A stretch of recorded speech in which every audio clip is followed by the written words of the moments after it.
Today's podcast is brought to you by Audible. Get a free audiobook download and 30-day free trial at audibletrial.com/newmusicindustry. Over 180,000 titles to choose from for your iPhone, Android, Kindle, or MP3 player.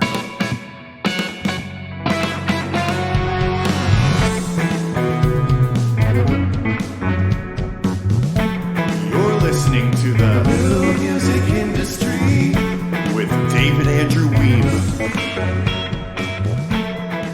I've been quietly developing something I call distinctions for the Music Entrepreneur HQ. A distinction is anything that can replace our assumptions and default way of doing things with a new approach that produces a breakthrough result. These distinctions are only developed over time through research, experience, observation, experimentation, and testing. After all, I have breakthrough result as a criterion for distinctions, so they don't come together by accident. I don't expect to be sharing new distinctions all the time. They don't come together in a hurry. But the distinction I want to share with you today is an important one, as it can help you increase your music sales immediately, whether you're selling online, at your gigs, or elsewhere. Don't think too concretely in terms of music sales here, because you may be selling fewer CDs or digital downloads than ever. This could be applied to merch sales, streams, email signups, or otherwise. Whenever you're making a call to action, I believe this distinction will make a difference for you. So the distinction takes this form. If you're interested in X, check out Y. Now keep in mind, this is the default way we do things. It works well enough, but doesn't offer a breakthrough result. We've all said statements that take this form. If you enjoyed our show, check out our merch table. If you dug our first album, you'll probably dig our second album too. If you like this episode of the podcast, check out my books. So why is this bad? Well, it's not bad. Again, as I've already said, this is the default way of doing things, and we keep doing it because it works just fine. Well, I don't know about you, but I'm not satisfied with just fine. If you keep doing what you've always done, you'll keep getting what you've always got. But let's cross-examine why statements that take this form lack power. 1. X and Y are separate. Ever notice how nobody says, if you liked our music, check out our music? It's nonsense, right? And yet that form would still be more effective than the one I've already introduced. Why would I say that? You see, when you gauge interest in X and ask people to check out Y, you're creating a disconnect because the two are unrelated. If people like your live show, does that mean they should like your album too? You're rolling the dice here because the people in attendance might just enjoy concerts. Maybe they like going for a drink with their friends. Maybe they like to dance. Maybe they just need a night out. There are too many possibilities to mention.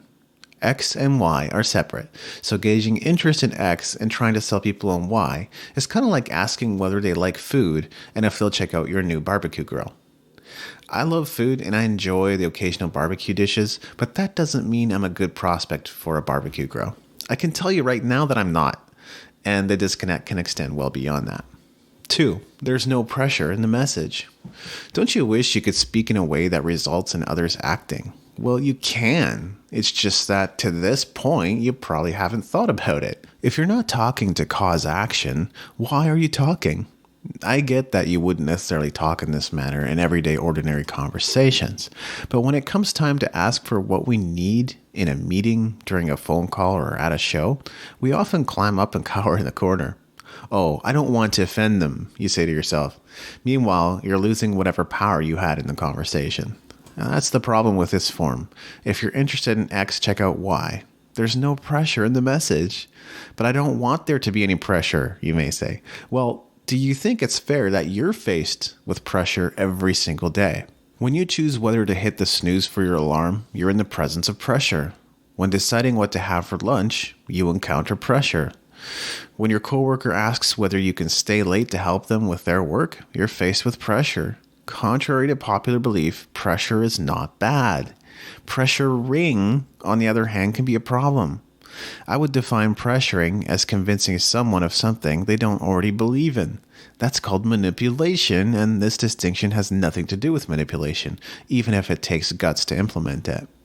But the key here is that if you're not speaking in such a way that leaves others with the pressure, you're not making a strong enough statement. It's like saying to your crush, "I'm kind of into you," without letting them in on your intentions, just in case they reject you. You're left with no power, and you're letting the other person answer however they want to answer. Preferably, when asking for something that's important to us, we should leave people feeling they need to give us a yes or no answer. Ultimately, this is more authentic and genuine than beating around the bush or veiling our requests in wishy-washy language. 3. You're not asking for the sale. When you say, "If you're interested in X, check out Y," you're not asking for anything. As I've already pointed out, the first half of the statement is just gauging interest. People are free to answer yes, no, maybe, kind of, or any shade in between. They can even respond with something completely irrelevant, like, "Yeah, your music is kind of interesting. It reminds me of this other band. Oh, which reminds me, my friend Sandy told me to tell you that your brother is kind of cute."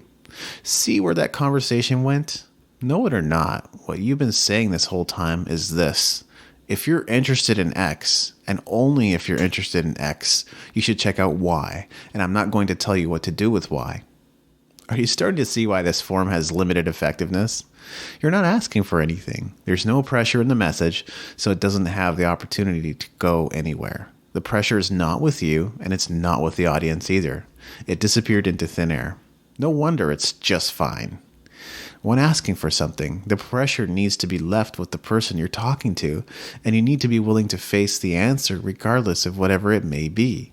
But always keep in mind, if they say yes, you've gained something you didn't have before. If they say no, you're in the same position you were before you asked. Basically, there's nothing to lose. If you're interested in X, check out Y, is what we say when we want to skirt the issue completely. It's our nonchalant, non-committal way of asking for something so that we don't feel rejected when someone says no. Once you've seen the inauthenticity in the form, you can't unsee it. So what could we be doing instead? Again, it's not what we should be doing or ought to be doing instead. It's what we could be doing to produce a breakthrough result. I suggest replacing the form already introduced with this one. This is X. Will you be buying X? This statement solves the issues already mentioned. 1. There's no separation. You're not talking about two different things. Your focus is solely and completely on X. 2. You're leaving your audience with all the pressure. Now they can't be wishy-washy about their response. They must answer yes or no, and if they don't, you know they're the ones skirting the issue. 3. You're making a genuine and authentic ask. You're not beating around the bush. You're being clear and specific about what you want. This statement could look something like this. This is our new album. Will you be buying a copy? This is our latest t-shirt. Will you be purchasing one? This is my book, The New Music Industry. Will you be picking up a copy? We still need to be careful when using this form, however, because we can easily slip back into our old way of doing things. The temptation is to talk about two separate things instead of keeping our focus. The temptation is to take the pressure off the person you're talking to instead of leaving it with them. The temptation is to beat around the bush and not ask for what you want instead of eliciting a binary answer, whatever the outcome may be. This is what it means to be human. Regardless of whatever discomfort you might initially experience, stick to the formula as closely as possible. This is X. Will you be buying a copy of X? I've already been using this new form on Music Entrepreneur HQ, and it has resulted in additional book sales. Give it a try for yourself and see what happens. Love to hear about any breakthrough results you produce, and I look forward to answering your comments in the show notes. The Music Entrepreneur Code: How to Get Paid for Your Passion and Impact More Fans Without Wasting Years of Your Life and Thousands of Dollars. The new book and course is on its way.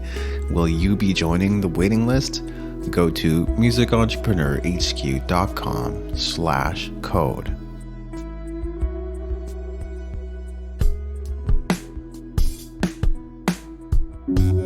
Thank you for listening. Music in this episode was brought to you by Brian Young. Wherever you're listening to this right now, please consider leaving a 5-star review and comment to help us get the word out about the podcast.